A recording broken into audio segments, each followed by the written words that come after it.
ரமணர் சொன்னார், 13 வயசில் அவர் கோமணம் கட்டிக்கின்னு உட்காந்துட்டாரு. அவங்க அம்மா வந்தாங்க, அப்பா ஏன்பா உனக்கு இந்த கோலம், நீ வந்துட்டு வீட்டுக்கு, உனக்கு என்ன தேவையோ நீ என்ன சொல்கிறியோ அதை நாங்கள் கேட்குறோன்னாரு. வாயே திறக்கல, அவர் பேசாமல் உட்கார்ந்தார்.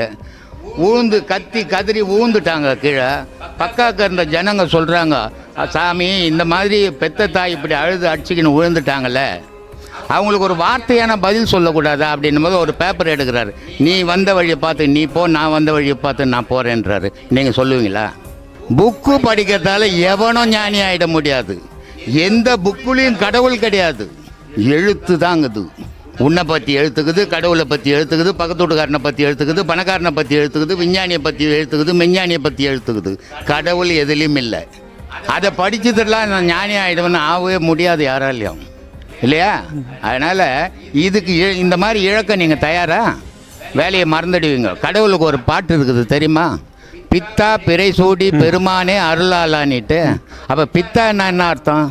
பைத்தியக்காரன். நீங்கள் பைத்தியக்காராக தயாரா சொல்லுங்க.